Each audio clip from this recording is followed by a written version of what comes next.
sijabulile thina kakhulu ikakhulu njengeZimbabwe Olympic Committee ngoba abadlali bethu akade bese Tokyo eJapan hayi benze kuhle kakhulu ngoba bonke bayidlulile esingathi ama best records abo ababelawo bengakayi kumdlalo le and omunye wabo uPeter Otwa ucine efaka enye singathi national record entsha ekubhukutsheni ngakho ke siyajabula kakhulu njengelizwe leZimbabwe kodwa umsebenzi omkhulu osimeleleyo phambili ngoba umnyaka owodwa usuhle wadliwa umkhuhlane lo magciwane la awe eCovid ngakho sesisalele iminyaka emithathu ukuthi silungiselele for iParis 2024 ngakho ke ngalokho nje ukuthi hayi iholiday vele ayikho ikhefu alikho so kumele vele siqale sikathesi ukulungiselela iParis 2024 nxa ukuthi kumele sithole nje imendulo eziqhakathekileyo ngakho ke njengeZimbabwe Olympic Committee kunyanga lezayo kaSeptember silakho lokho abathi strategic plan for the next 4 years yona short term then sizabe silungiselela futhi medium term yabikhangelela ama Olympics ka 2028 and the long term ka 2032 ngakho ke okwakathesi kumele sikhangelisise sikhlisise sibenzisa ama scientific methods and le technology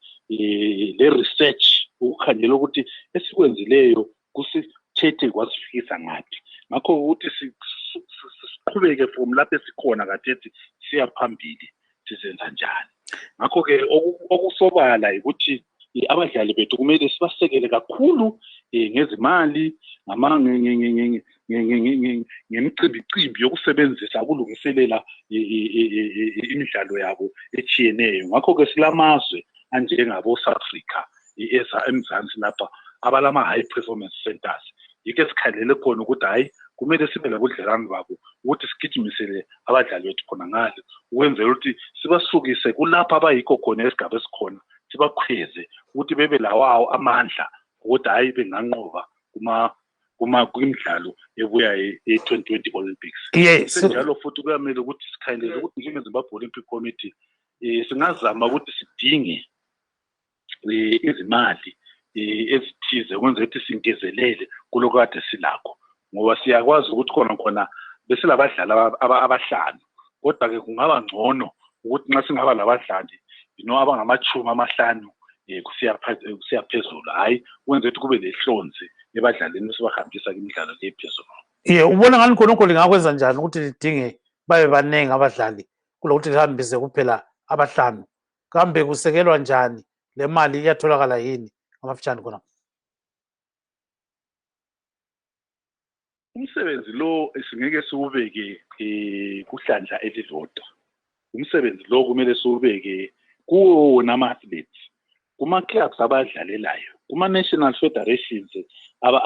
abakuwo lathi-ke iZimbabwe Olympic Committee i-Sports Commission la ihulumende yeZimbabwe so kumele sihlale phansi ndawonye sihluze ukuthi singenza njani ukuncedisa abadlali bethu ngoba sonke sile role to play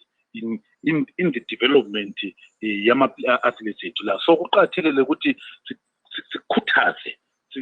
sikhulume lehulumende sikhulume leministry yethu ukuthi singenza njani ukwenza ukuthi sincedise abadlali bethu yike sizakwenza khonokho ngoba lani linje dube njengabantu abaphethe